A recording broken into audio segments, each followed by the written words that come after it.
Welcome to another episode of Frankly Speaking Sports. I'm your host, Larry Frank, and I'm so very happy to have you with us on this Friday evening. And boy, do we got a lot to go over tonight. A lot happening in the world of sports, except maybe for the actual playing of the games. But we have a lots and lots to get to.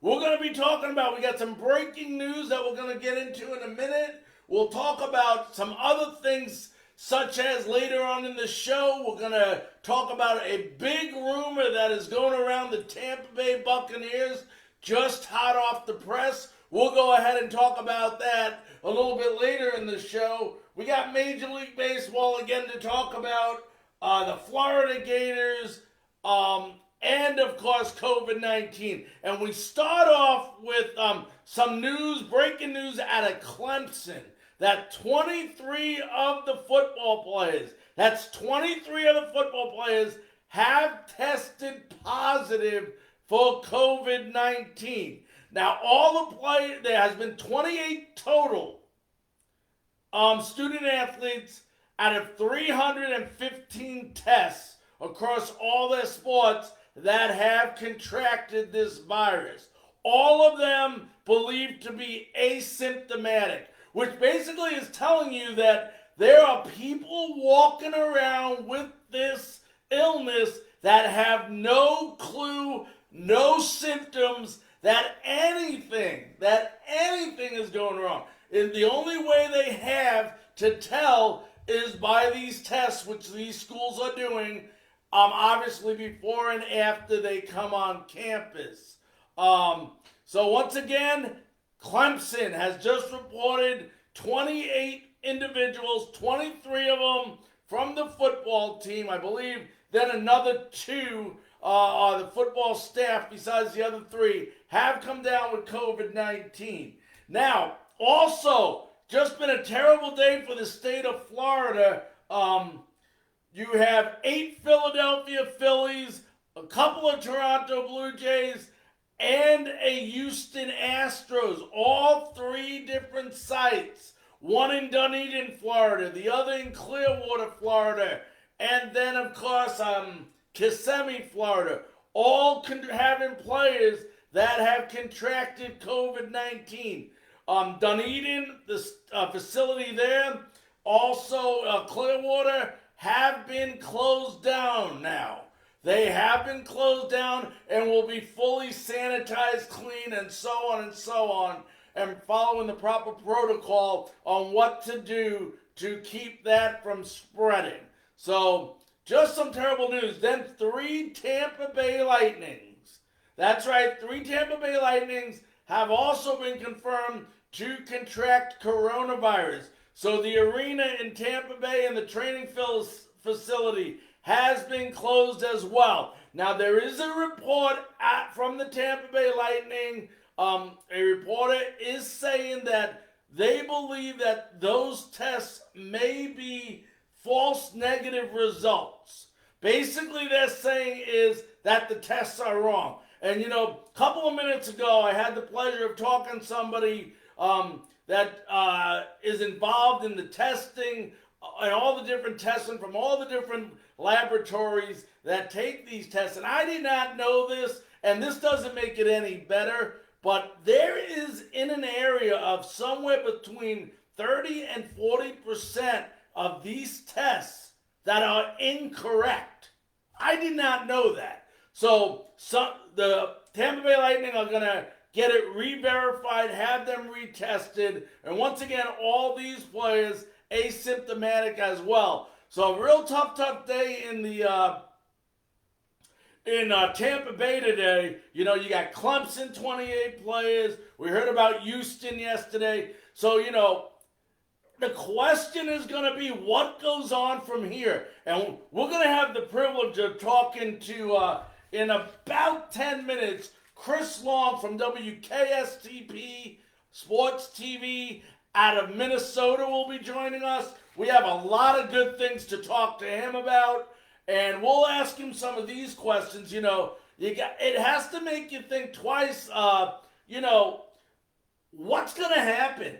I mean, what's really going to happen? Because now you got to ask yourself, if these players are testing positive and, they're saying they got to quarantine them 10 to 14 days, let's just say that baseball, for some odd reason, comes to terms and they agree to play. Then you have a possibility, let's say you're from Tampa Bay, just hypothetically, because that area today has been hit very hard with COVID-19 results, breaking, it's a record you don't want to break, but they broke a single-day record for cases. And let's say you get an infielder on your team gets it. The next thing you know, your whole infield is out. What are you supposed to do? Put in replacements to cover them while they're in quarantine 14 days? You got to really, really think this one through. It is probably the most complicated thing for all commissioners, all owners, all players involved in sports, and not just professional sports. College, the same thing, because what do you do?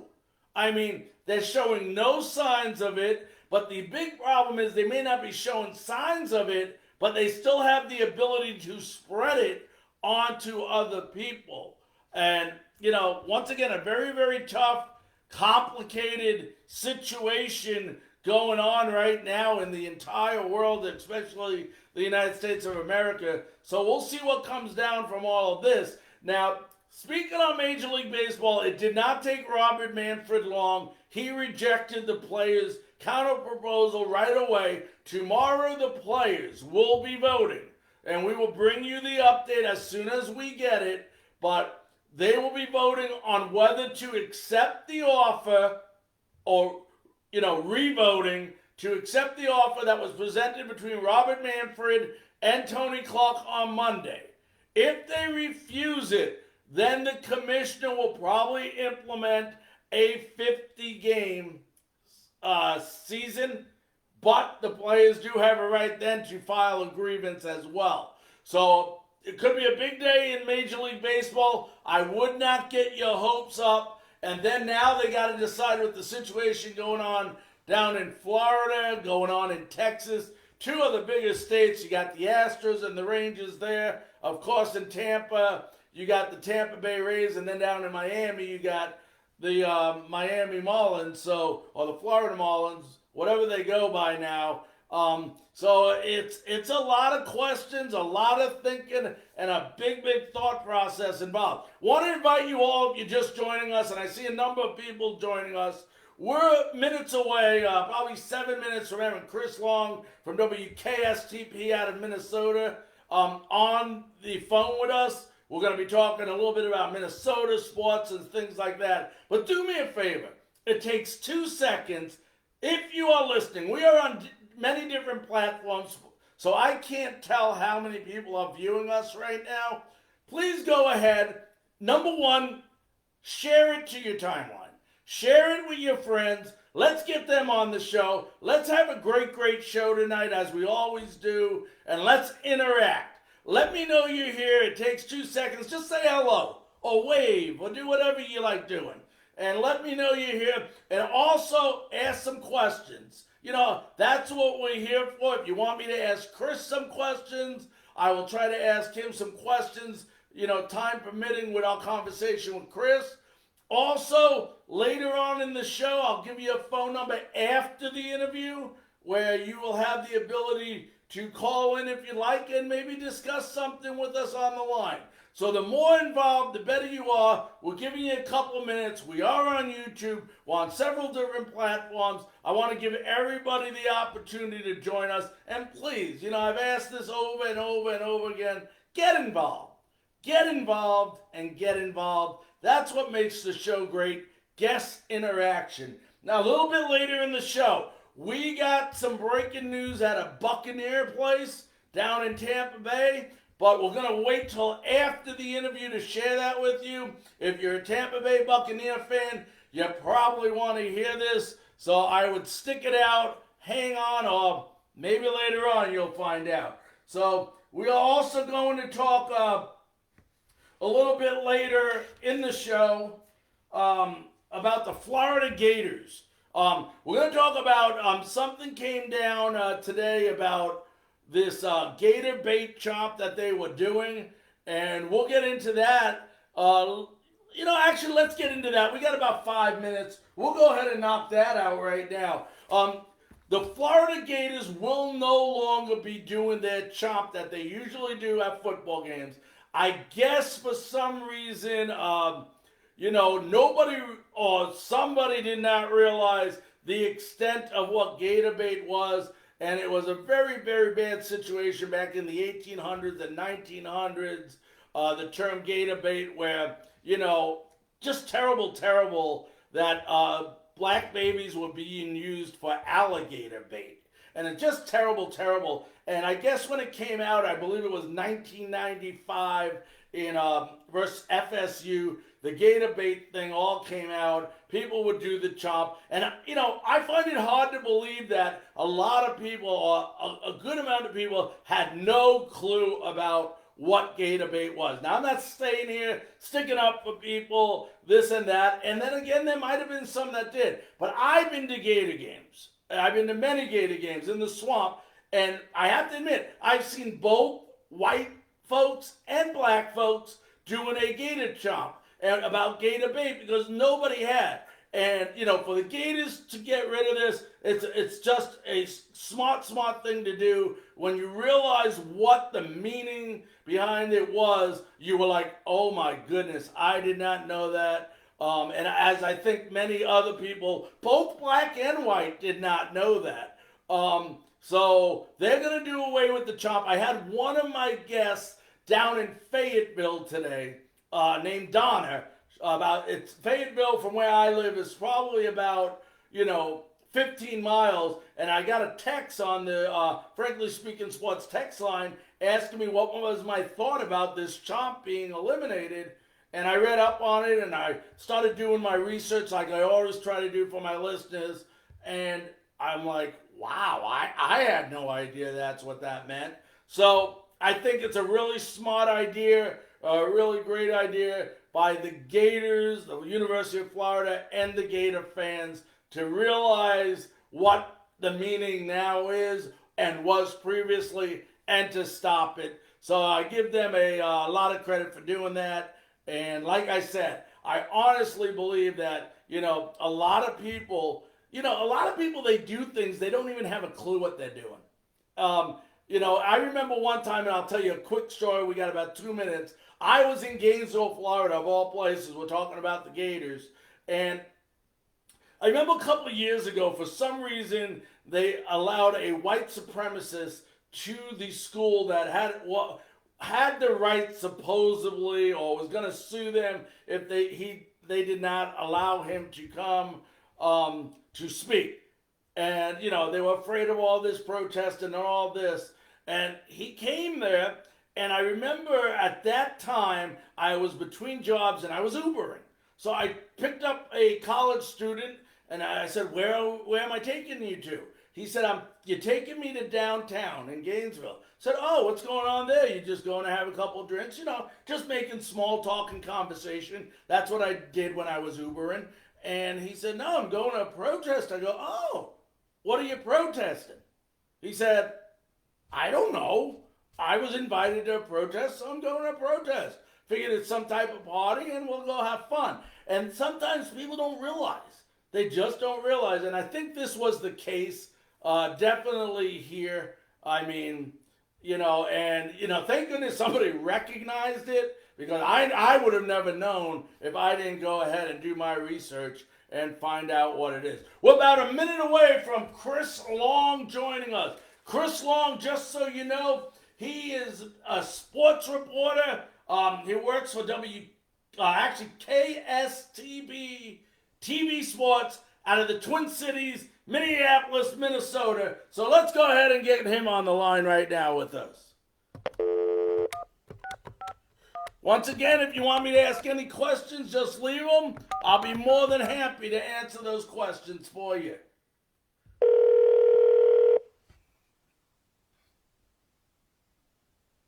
This is Chris.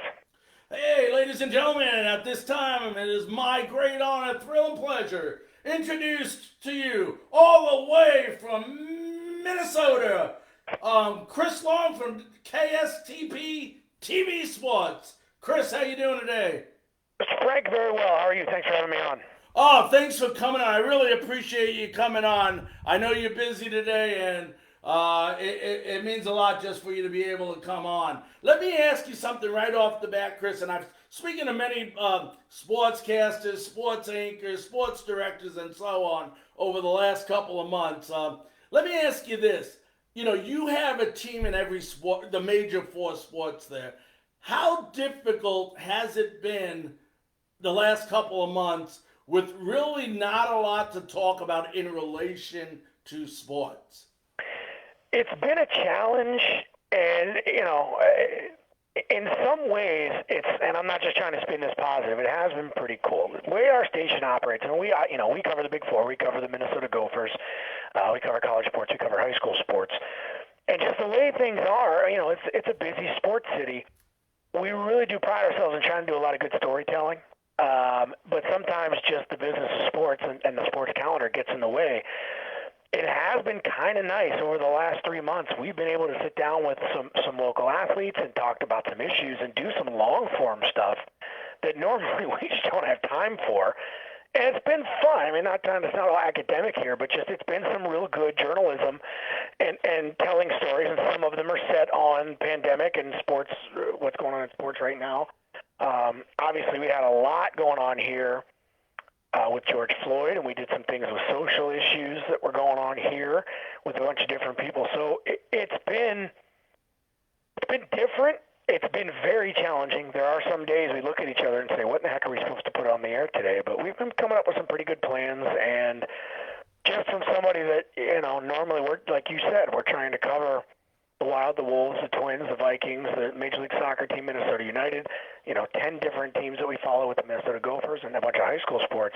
There's not a lot of time for, a good, long, well-told story, but we've had some time to do it, which has been nice.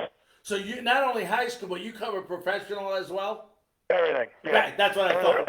We cover, I'm going to say Big Five now because I'm a believer in Major League Soccer. We do the Big Five. Right. The WNBA, we've got a team that's won a bunch of WNBA championships. We go pretty deep in our coverage of not just the Minnesota Gophers. They're our only D1 program, but we've got a lot of Division II and III colleges that have turned out some pretty good athletes and contend for national championships. And then one of our two stations also carries a bunch of state tournaments in hockey, in basketball, in football. What am I forgetting? Hockey, basketball, football. So we do a lot more high school stuff than a lot of stations. So we have a lot of irons and a lot of fires.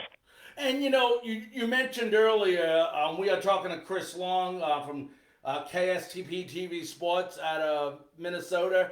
You mentioned earlier, lately you were able to do some things on obviously the terrible injustice that happened there in Minneapolis with the George Floyd situation.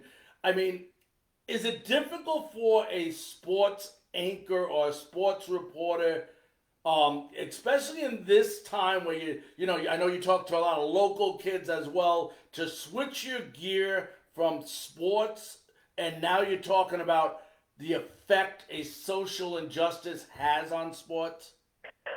It hasn't for us. I mean, we've got a pretty good crew in our office. There's 6 of us in the office, and everybody's pretty versatile. I mean, we can go from, look, I pride myself on being a sports journalist, and I think we can adapt to a lot of different situations. If you're covering sports, I mean, think about it. Yeah, you're going to tell, should they have shifted from a zone to a man-to-man, and is that why they lost? Did this quarterback make a bad read on that key 3rd and 15? Those are sports things.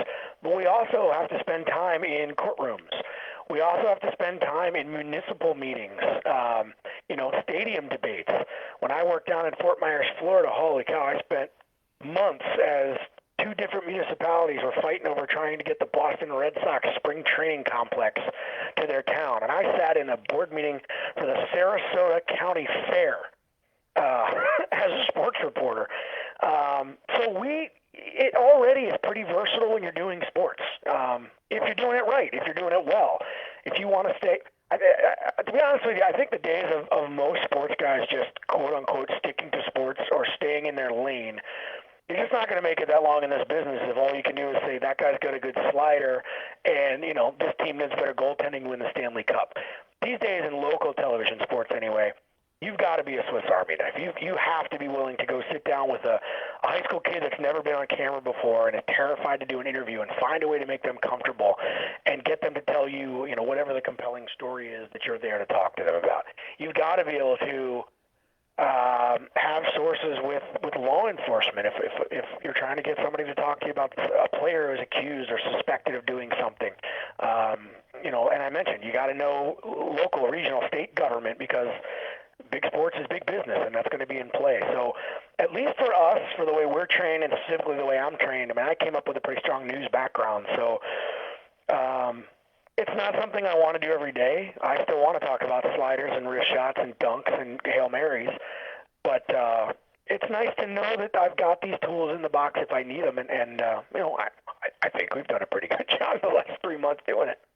Yeah, you sure have. It's been real difficult times. Let me ask you this: why does it? And I'm talking about baseball. Well, in relation to today's news, why does it take something like a terrible injustice, like let's say the George Floyd thing, before a team, let's say like the Minnesota Twins, they acted on the statue today and removed the Calvin Griffith statue.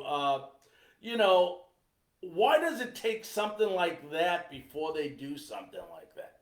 Momentum. I mean, you got to have momentum. A glass of water in and of itself, you can drink it and put it into your body. But an ocean full of water can lift a 1,000,000-ton battleship. You need momentum. You need that surge. I shouldn't say you. We as a society need that surge. And it's been coming, and you're starting to see some things. I know you're down in the South. There's been a lot of changes down there that, a lot of people are celebrating and a lot of people don't like. Change is tough. And I think the momentum that we're seeing, not just in sports, I mean in everything, is I'm 46 years old, and this is the first time in my life I think we've seen more than lip service and kind of just topical conversation about racial injustice and social issues. And there's a long way to go, but I think the momentum is finally there. And you're seeing things where, I don't love doing politics. I'm a moderate. I kind of do tend to stay in the middle, and maybe that's me being a journalist. I want to see both sides of it, but I think it's good to see the changes that we're having. I mean, I don't agree with a lot of the processes that are happening, or I shouldn't say I don't agree with all of the processes that are happening, but man, anytime you can look at anything, your business, how you're functioning as a family, how you're functioning as a person, how you're functioning as a society, and kind of look at it and say, how can we be better? And it might not be an answer that you're going to get unanimous consent from that group. Even inside yourself, you might be torn. Do I really want to go through all this to get to this point? I think that it's just been momentum, and we're starting to see it. I'll keep it in sports. You're getting to the point where having a statue of Calvin Griffith, and it's always been, we've always known, as long as I've been covering Minnesota sports, which now is 19 years, Calvin Griffith's had some stuff in his past and a reputation that you knew about, and it wasn't a secret, and it didn't take a lot of digging to find out what was there. It was a different time. It was more acceptable and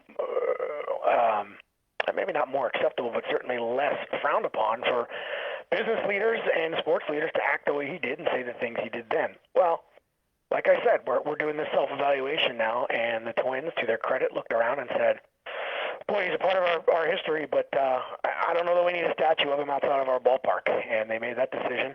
Look, I'm a guy that grew up in Washington, D.C., and I said I'm 46 years old. For probably my first 30 to 32, 33 years, I defended the Washington Redskins as a team name. I have turned to 180. It's time. How that still happens is beyond me, and I think that we're going to get to the point where I don't think that they're going to be the Washington Redskins. Maybe next year, but I don't think in 2022 they'll still be the Washington Redskins because this momentum is going forward, and it's – I'm sorry I'm giving you a long answer to a short question. No, that's okay. We're seeing this momentum that is not just open to change, it's forcing change, and I have not seen that in my lifetime, and – that's a good example. I'll take myself as an example. I I was a grown-up. I was in my 30s, 31, 32, 33 years old, and people would ask me, like, boy, your team that you rooted for as a kid, they're the Redskins. Do you get what that means? And I'd say, yeah, but it doesn't mean that. It's prideful, and the symbolism is positive and all that. I have come completely around on that. It's just what the word Redskin means is unacceptable, and it needs to change. And I've been saying that for a decade. A lot of people have been saying it longer than that, and I think we're in a place now where that's the kind of thing that the powers that be aren't going to be able to hide behind, quote, that's just the way it's always been anymore. And that's going to happen in a lot of different ways in a lot of places, and you're really going to see it in sport. Now, you're talking about the Minnesota Twins, and I'm glad you did. For anybody that was looking forward to the season to begin, it definitely had to be the Minnesota Twins. I mean, they're coming off 101 wins last year. They broke the record, the single season record in home runs. Just an incredible year with, new manager Rocco Baldelli. Of course, rightly so. The season was suspended at the beginning of the COVID-19. But now we got all this bickering, all this complaining, all this what I call unnecessary negotiations, because that's not supposed to happen still for another couple of years. And then we're not playing baseball. And I know the players are voting again tomorrow on it. I mean, they just could not have picked a worse time to have this happen from a standpoint of tarnishing their name. I'll do the first part first. Yeah, there's nobody more. Dodger fans are probably in the same boat with everything they did in the offseason, but I mean, Twins fans were so fired up for this year. I mean, 2/3 of the roster last year had career years, and it wasn't like it was one of those, I don't know if that guy can repeat that kind of thing. A couple of those guys might have regressed back to their career norm, but boy, some of them, the young guys, Luis Arias, Ariel Andranza, Miguel Sano, Mitch Garver, catcher, Williams Astudillo, pitcher, Jose Barria, I could keep going on and on and on. There's a lot of guys that were upward trending, and plus they just signed by leaps and bounds and miles the biggest free agent signing they've ever had in Josh Donaldson. Yeah, the Twins are really poised to make a pretty good run, and everybody here felt it. And it's been a long time since they've had some flashes the last few years, but none of them felt real sustainable, and this one did. And you're right. The biggest problem I have with everything that's happened in baseball over the course of the last, let's say month, why do these guys keep fighting this fight in public? Sit down at a table, have whatever fight you need to fight. Don't walk away from the table. Don't leave and say, well, we think we're closer to a deal. Come up with a deal. Because every time it sounds like they're getting close, one side says, oh, wait a minute. They said this, and we thought they meant this. And it's absurd. And I think part of the problem is, and I'm not hating on Tony Clark here, the head of the Players Association. He's not their chief negotiator. I honestly don't even know who is, but somebody with a legal background is sitting next to him. But he's the face of the Players Association. I just wonder if he seems like a very intelligent guy, and he knows his stuff, and he was a heck of a baseball player. But he's not a litigator or negotiator by trade. Rob Manfred is. And however many guys the Players Association has sitting in that room, Rob Manfred probably has an army of guys, and this is all they do. Now, the problem is, when the players did their, say when, say where thing, way too many people took that at face value and said, oh, look, they're ready to go. Well, that was a call on the owner's bluff. And the owners knew it, and it ticked them off. So now they took a step back, and they threw 60 games. Then players want to say now 70 games. Now they're arguing, well, we thought we had an agreement. Well, no, we never said the word agreement. Just get at a negotiating table and figure out what needs to be figured out. And stop releasing statements. Stop fighting this fight on social media and through emailed releases. Just get the thing done. I understand both sides don't want to take a haircut, but you're both going to have to trim it up a little bit to get where you want to go. Unless, and this is the wild card, owners in their heart of hearts don't want to have a season. They don't want to lose the money they're going to have to lose. They would just as soon write off the season. But I'm sure there's at least 5 or 6 owners in that boat. Can't be all of them. There can't be that many that are that willing to set their sport back this far. And you got to figure that the ones that are willing to write off the season, if that's where this thing's heading, boy, it must be some of the most powerful ones, because I can't see, I mentioned earlier, Major League Soccer, that's a league that's up and coming, and it is gaining exponentially in fan base, and it's a summer sport, and it's already outdrawing baseball attendance-wise. I know baseball has way more games, but I'm telling you, Major League soccer is making a run. We've been hearing my whole life, your whole life, soccer is the next big sport. It's coming. Baseball will throw the door wide open for soccer to maybe move to what, arguably the third most popular sport in the United States if they don't play a season this year. And I don't think I'm overstating that. I think baseball's already got a problem with anybody 35 and younger right now with pace of play and the way the game is played right now. This is not going to help. And if you go a full summer and baseball's not there, you risk losing your entire next generation of fans, or at least a significant portion of it. No, I agree with you 100%, especially on soccer. I mean, we got the World Cup coming here real soon to the United States, so I definitely agree with that. Let me ask you this. It came down today, and I don't know how much time you had to listen to some of the reports, but down in Florida, you had three different teams that have had players contract the COVID-19. The Phillies, I think, had up to 8 people. You had the Blue Jays and you had the Astros, all within that area. We're getting to a point now, and once again, I get the great pleasure of talking to a lot of different people and getting perspective on this. But when we first started out with COVID-19, and maybe because we didn't have as much knowledge as we're gaining, not that we have enough yet, but it was all about safety and safety and safety. Now it seems like the gear, even in college sports, which we'll get into in a minute with Minnesota, it seems like people are gearing more on the side of the financials. Do you think this COVID-19 outbreak now in Florida and also in Texas, which seems to be like the two big areas right now, is going to, in some ways, prohibit them from coming back? Or do you think it's not going to have an effect either way? The honest answer, I have no idea. I will tell you, man, I hope not. But if you're asking me to put my chips on one or the other right now, boy, yesterday I would have said, no, they're fine. They're going to figure this out. They're going to do this bubble. I've been looking at all the protocols and things they're going to do, and I think they've got a handle on it, and it sounds like it's going to work. And it's certainly not going to be perfect. The PGA Tour is doing it, and they had Nick Watney, a player, had to withdraw this morning because he tested positive over at the Heritage in Hilton Head.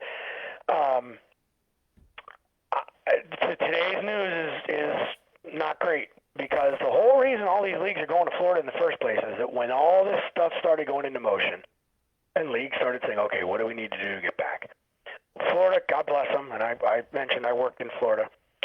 They are just it's sort of that renegade state. And the league said, well, they're not really closing everything down that much. So, and if I remember correctly, Florida's numbers weren't that bad at the beginning. Who knows whether it was warm weather or whatever. So everybody targeted Orlando. The WNBA is going down there. The NBA is going down there. Who else is going down there? Why am I forgetting one? There's 3 going down there, aren't there? You got the Super Bowl. Major League Soccer. Yeah. Major League Soccer is going to Orlando also. Yes. It all seemed like a good idea when those plans started being made at first. Now, all of a sudden, Florida's going crazy with this thing. Like I said, I'm way more worried now than I was 24 hours ago about, we're here. Renee Montgomery, a WNBA player, basically said she's not going to go down. Now, she said she wanted to opt out because she wanted to spend some time doing work on social justice issues. And we've heard Kyrie Irving had that big conversation with 80 players on a Zoom call talking about that same thing. How many players are going to hear? They're all able to opt out. The one thing all of these leagues are telling players, you can opt out if you want to. And the only real contact I had with anybody that's really on the inside, I had a conversation with Minnesota Lynx coach Cheryl Reeve yesterday, and they asked her, said, is your whole team going to go? Because they're going soon to go down to Bradenton, Florida for the WNBA gathering. And she said, right now, yes. Right now my whole team is planning to go. But until a player's got to pack a bag and get ready to go and really have that conversation, boy, do I really want to get into this? She said, I can't be sure. She said, until we're on the plane flying to Florida, I won't be sure how many we're going to have. So if you're hearing that the Phillies and the Lightning and the Blue Jays complex has all got hit fairly hard, do players look at that and say, yeah, I'm not doing that? Yeah, I mean, in the long term, it's probably better than the alternative. And if all this stuff's happening, in the middle of when they're down there, we're going to find out pretty quickly how much it's spread in those 3 organizations. And I mean, Clemson had ridiculous numbers also come out today. I think that some competition will at least begin. And if it gets completely out of hand, where, if we find out Florida hospitals are, busting at the seams and having, the scenes we saw in Italy at the beginning of this thing when they had their incredible spike right at the beginning, I could see a league shutting it down and freezing it. Now we're in the conversations now where everybody's talking about the NFL. Will they start a season and not be able to finish it because of this second wave we keep hearing about might pop in October, November? Is baseball, if they can somehow get their act together, are they sort of treating themselves with a soft deadline? Boy, we've got to get this thing done by the middle of October, because if we're still playing, all these health experts think there's a second wave. God, how awful would it be to go through this whole negotiation?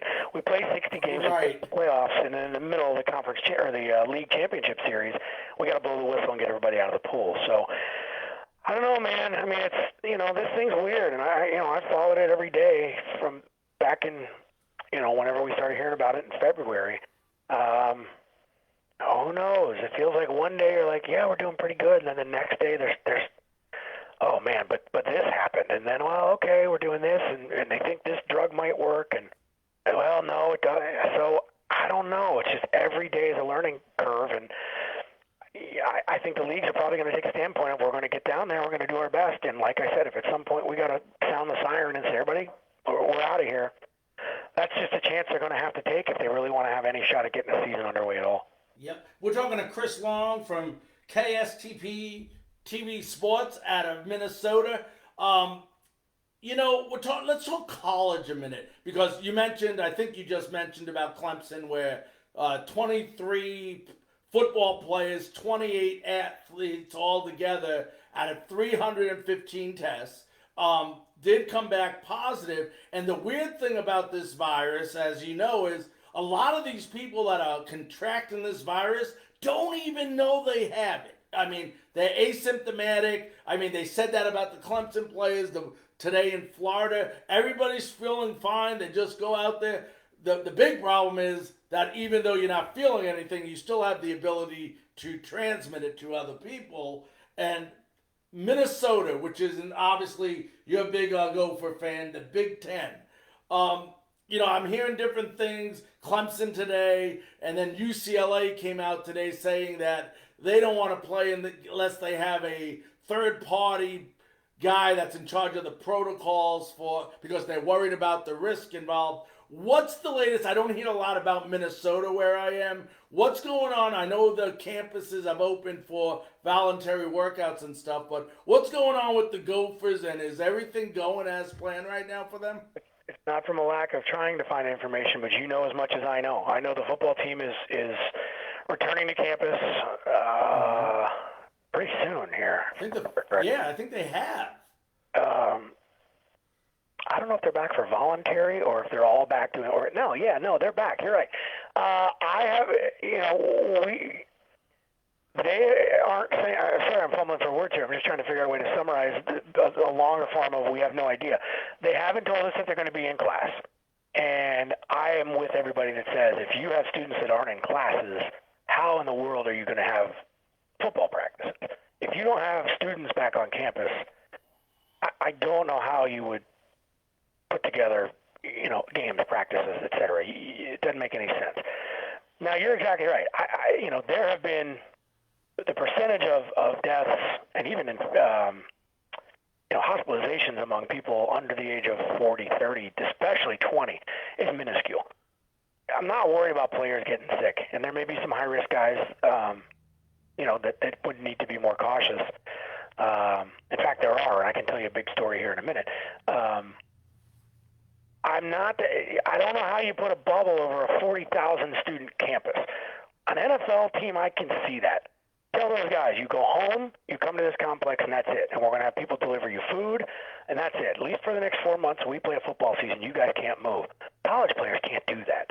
They're going to be on campus. They're going to be going to the grocery store on their own. They're going to be, going to the gym, whatever. And I don't know how you contain that. And I think that, time is kind of on their side, I guess. You've got 2 months really before you get into hard two-a-days and starting doing game preps. So you can do this soft open where the players are back on campus, and it's kind of how all the sports are kind of doing it. Where NBA teams have their facilities open now, hockey teams have guys back in the facilities now. Major League Soccer, they've progressively. First it was individual workouts, then it was small group workouts. Now they're doing full team workouts as they get ready to go to Orlando next week. I don't know how you do that with 120 players and 30 coaches on a college football team. But as we get closer to the deadline, whatever that is, the deadline for when we have to start two-a-days, the deadline for we have to know if we're playing, the deadline for getting ready for week one, they've got to have some kind of universal protocols that they think are going to work that they can at least try, and then you give them a whirl, and if it doesn't work, the thing with the Clemson thing, players coming from all over the country, many who probably hadn't been tested, many who are probably asymptomatic. The number was alarmingly high, but what does that number really mean? I don't know. And I guess you need to see how maybe there's a test case. If the rest of the team doesn't see a massive explosion in COVID-19 in the course of the next 14 days, well, maybe we know if somebody gets it, you can pull them pretty quickly, isolate them, and keep that thing from spreading too much. But like you said, we learn more every single day, and a very long way to say I don't know, but I have no idea what the Gophers are going to do. I have no idea if we're going to have college football in the fall. I have no idea if we're going to have NFL football in the fall.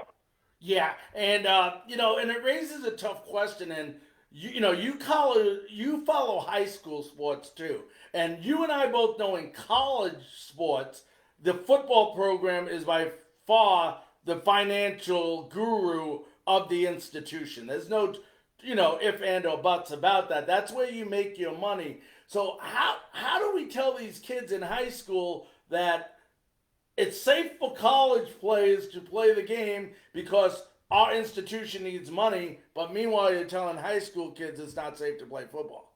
Well, I'll give you the same answer. I mean, we had a briefing from our Department of Health 2 days ago here in Minnesota where they were supposed to announce some sort of framework for school, for high school, junior high, elementary school kids in the fall. And they didn't. They basically came out and said, prepare for three things: being in class sometimes, or being in class not at all. And we went, oh, okay, why did you even have this briefing? I think that if the kids are in school, then they're going to play. If there's kids in classes, and there maybe need to be precautions, I don't know how they isolate classes or what, but if they're in school and they're trying to do social distancing, but they're there, they're present, they're in class learning, I think you might as well let sports go on. I mean, there's not that much more is going to happen in sport than is happening, elsewhere. Now, in a sport where there's really close contact, and I'll put football in that category, football, wrestling, to some degree, basketball. It's tough to say you have to mandate testing for 16, 17-year-olds, but boy, maybe you do testing just to contain that spread, like you said. I'm not worried about necessarily, 99.99% of these kids, even if they get it, aren't going to. It's not going to be life-threatening for them, but Right. Can they give it to the next kid who gives it to the next kid? Now, what kind of cost are we talking if you're testing millions of high school athletes? There's just so many questions, man, and I think it's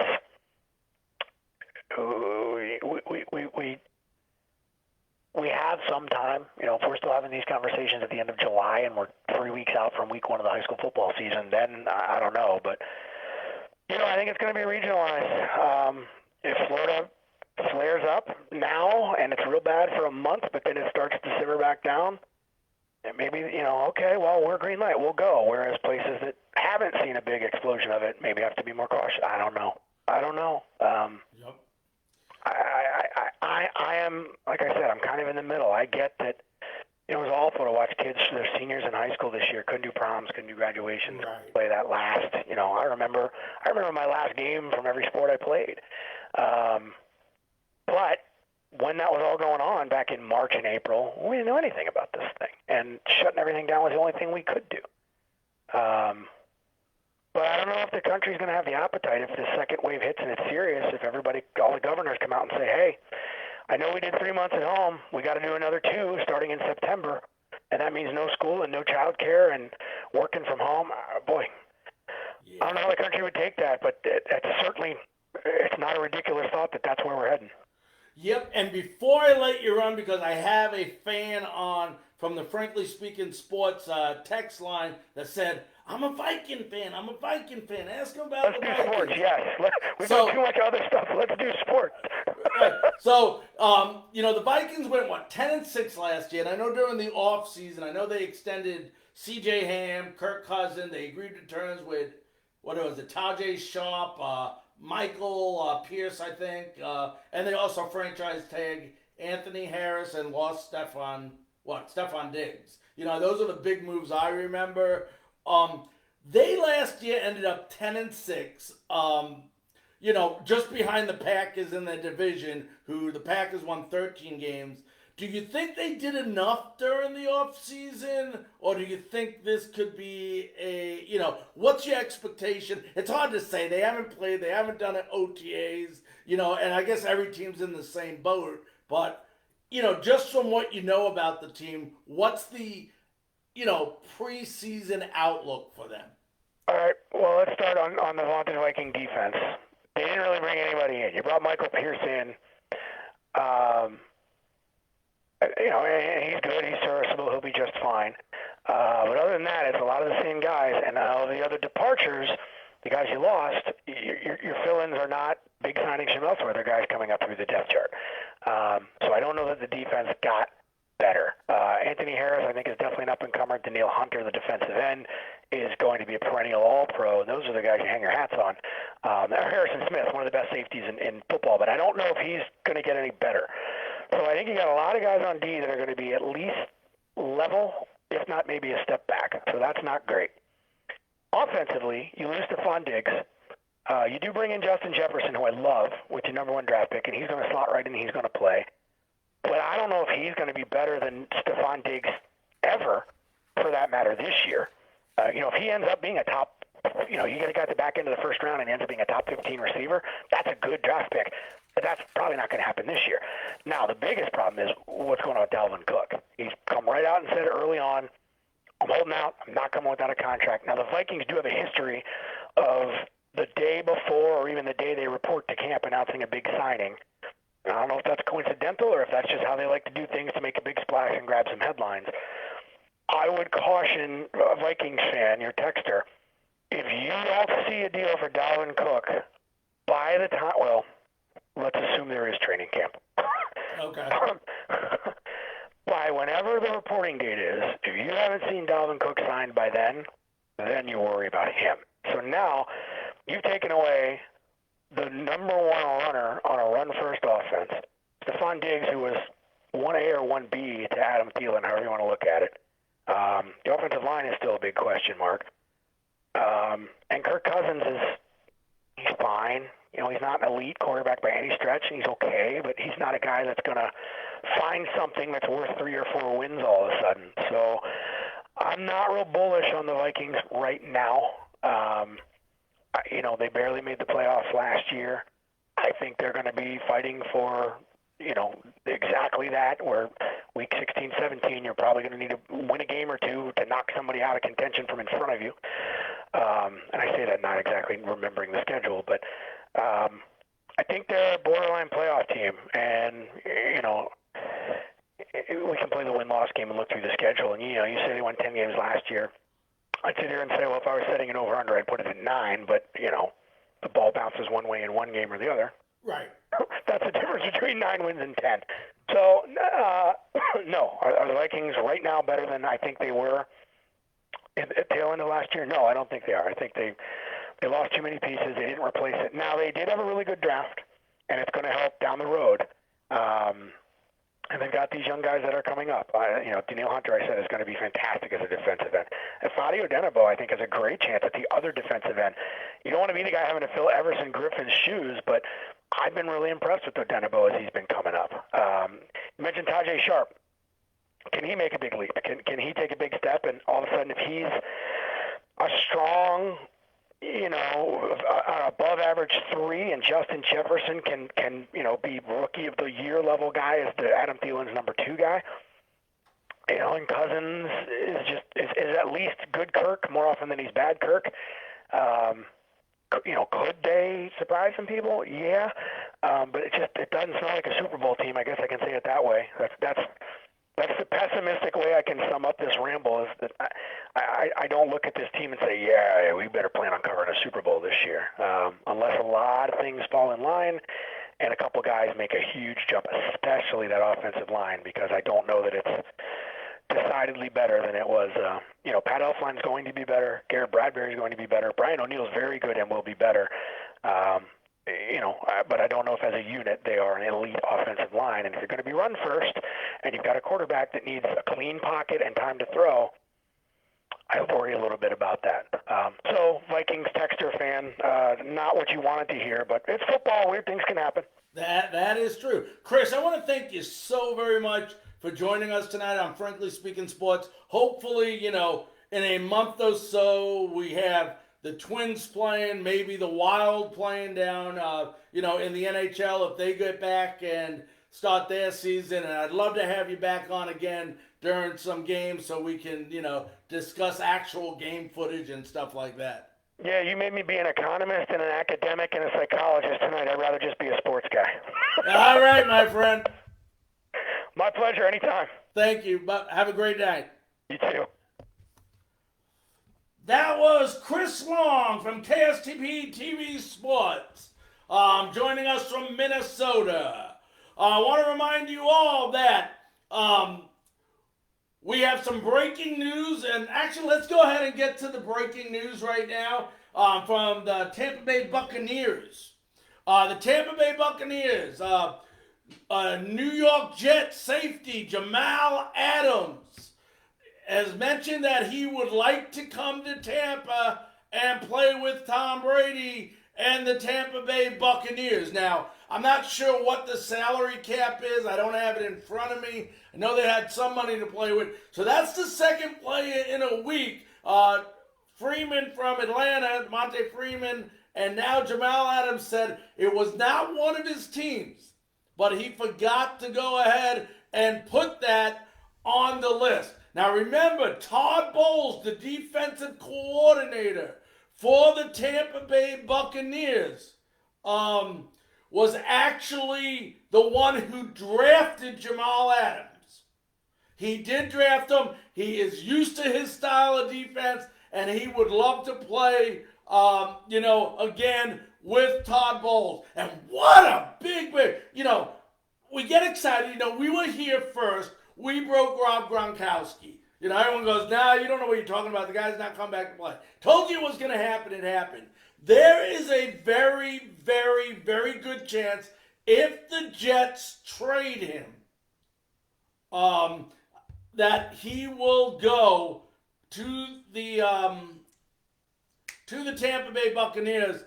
But I wouldn't be surprised if you may have to lose somebody. Not sure what it will take. It may take an O.J. Howard. I don't know. But it does look like a perfect fit. As our buddy Rob from Tampa, Florida says, it's a perfect fit. It's a better fit than Freeman on the offensive side. You don't need Freeman. You need Jamal Adams. Now, don't get me wrong. We take Freeman. But you put Adams on that defense with Antoine Winfield Jr. now. First of all, you got a tutor for Antoine Winfield, which is perfect. So think of that first. So just great. And then you also have a guy in Jamal Adams that knows the system. He knows the defense. It's a 3-4 defense that the Buccaneers play. They need help around that 3-4. And he would just be a huge, huge, huge addition to the Tampa Bay defense. Everybody says that defense, let me tell you, I've watched Jamal Adams. Besides being a Tampa Bay Buccaneer fan, I grew up in New York. I follow the Jets as well, but I'm a Tampa Bay Buccaneer fan. And this guy is good. You talk about a guy that is an attack defense type player. Take Devin White last year towards the end of the season. If you remember how well he came on, beginning everybody was questioning Devin White, I don't really see much in him. It took him a couple of games to learn the pace of the NFL. By the end of the season, he was flying all over the place. He was second on the team behind Levante David in tackles. Well, that's what you get in Jamal Adams on every single play. It is just attack, attack, attack, strip the football, and he knows how to intercept a couple of passes as well. It's something that we lacked last year on defense in Tampa Bay. We only had 12 interceptions as a defense in 16 games. And Bunting had 3 of them. And I think Jamal Davis was 2 of them. So there's 5 of you 12 already. So, could be some breaking news. Hopefully we'll hear something. He definitely wants out of New York. There's no 2 ways about that. Now it's a matter of the Buccaneers, putting something together, a package that is interesting. I'm sure there's going to be some draft picks involved in it as well. But let's see. You never know. But if I'm voting for Freeman or for Adams, go after Adams first. I mean, you're foolish. I'm sorry. In my opinion, you're foolish if you go for Freeman first. Not if you go for Freeman, if you go for him first. So I just want to make that clear. So, and if there's any questions, we got a couple of minutes left in our show. Go ahead. I'm looking at the line. I know one of our listeners from Connecticut said, unfortunately, I know we talked a lot today when we talked with Chris Long about issues facing sports. Not so much about all the teams and stuff, but, one of the issues was COVID-19. And one of our listeners up in Connecticut, Jeff, said, unfortunately, the bottom line is a vaccine has to happen. Can't get around it. Well, yes and no. I agree with Jeff. We got to get a damn vaccine for this already. There's no doubt about it. And I don't care. I know we might go a little late in this show, but I'm okay with that since I'm the producer also. I guess I can get away with that.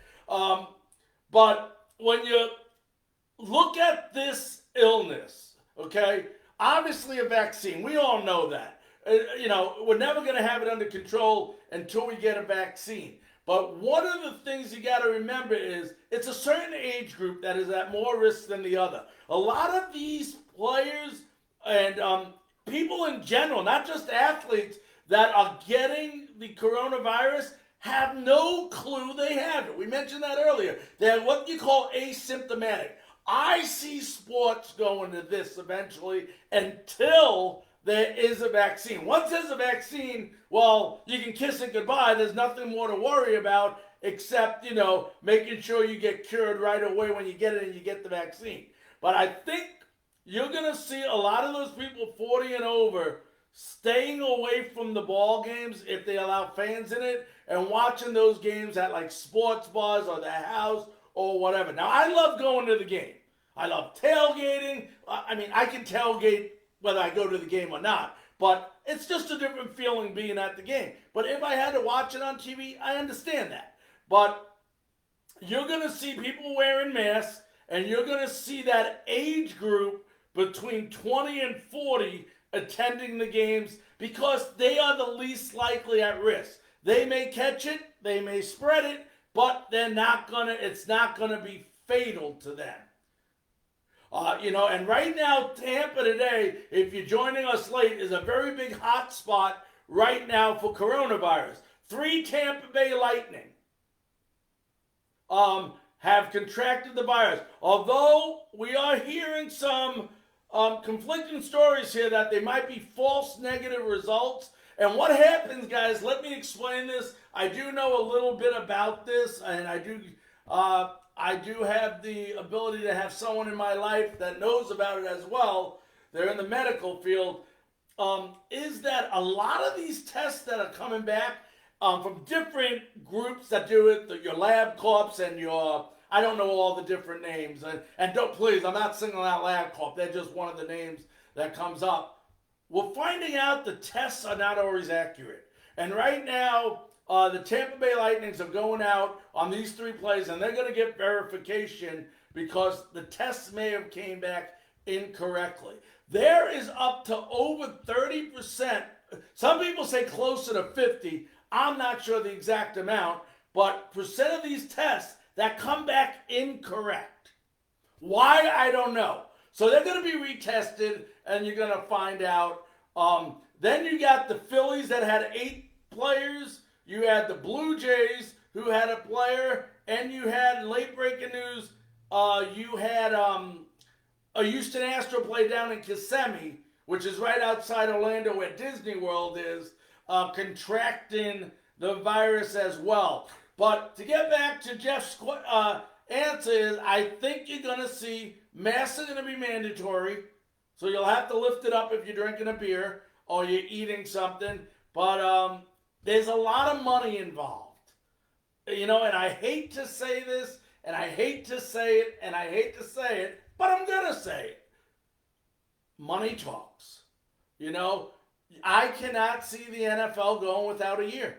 I can't see it because there's too much of a financial burden. Okay? Not everybody's as stupid as the commissioner in Major League Baseball. Okay? They realize the money that's at stake. Look how much money Major League Baseball is losing. Major League Baseball definitely needs to understand this, and they're losing a lot of money. It won't happen. Same reason college football is going to happen. You know, I hate to say that money comes before safety because it shouldn't, but they got to make decisions in college sports right now. Do we risk losing our entire university because we don't play football? Or are we going to play football? They're going to do everything possible to make that revenue they need to keep their institution going. If you think anything else, you're being foolish. I'm sorry. It's just the way the world works. I'm not saying it's right. I'm not saying it's wrong. I'm telling you that's how it is. Want to remind you all, this Monday night, you have to join us. What a great show. What a great interview we have planned for you. We have Randy Lurch. Randy Lurch is a former pitcher for the Philadelphia Phillies. Had a great year his first year, and then got into some off-the-field issues and some addiction, and just an incredible story. He got out of baseball because of it, and then he wrote a book, and he's going to get an opportunity to promote his book this Monday and tell his story about sports and addiction. And it's just an incredible story, and I highly recommend. That's 9 p.m. Eastern Time. Tuesday, I haven't figured out yet. I know we have plenty of guests lined up. I'm waiting on the events of what's going on between Major League Baseball, between football, everything, to see which one we put on then. Then Wednesday, Buccaneer Wednesday. This upcoming Wednesday, every Wednesday going forward, we will dedicate it to the Tampa Bay Buccaneers. This Wednesday, we're going to be talking about, first of all, what needs to happen between Byron Leftwich and Tom Brady in order for them to have a successful year this year. That'll be one of the topics. Then we're going to have a very special guest, another great phone interview, live from Frankly Speaking Sports on the Frankly Speaking Sports hotline. Former Tampa Bay Buccaneer and New England Patriot Ricky Reynolds will be joining us live this Wednesday. We're going to try to get either a current or former Buccaneer or someone that has to do in a specific area of the team every Wednesday night for your Buccaneer football enjoyment. So Wednesday nights are a must. Tell your friends about it. Have them join Frankly Speaking Sports. It's going to be incredible. So, want to thank you all very much. Remind you, if you had missed the show, or you joined late, we replay the show a couple of minutes afterwards, and then we will download it to YouTube, our YouTube channel, Frankly Speaking Sports. You can get all our previous episodes, all our interviews on there, And do me a favor, folks, when you leave here tonight, or while you're still on here, share this Facebook, Frankly Speaking Sports, with your family, with your timeline. Let's grow this page and make it huge. We're getting bigger and bigger and bigger every day, and I want to thank you all so very much for giving us that opportunity. Also, when you get off here, go ahead to Twitter real quickly. We've been tweeting all day. If you're on Twitter and you follow Larry Frank, that's what I have it as, not at Frankly Speaking Sports there. It's actually at Larry Frank is my Twitter code. It's with the US at the end. Go ahead, follow us, and you'll get tweeted with all the most updated sports tweets in the sports world. It's just incredible, incredible, incredible. Do me a favor, everybody. Have a very safe and great weekends to all the dads out there. I want to wish you a happy Father's Day, and I don't want to forget, I want to wish my lovely wife Donna a very happy birthday. Tomorrow is her 18th birthday. Well, not her 18th, but as far as we're concerned, it's her 18th birthday. Everybody have a great day, and we'll see you on the next episode Monday night, 9 p.m. Eastern Time on Frankly Speaking Sports.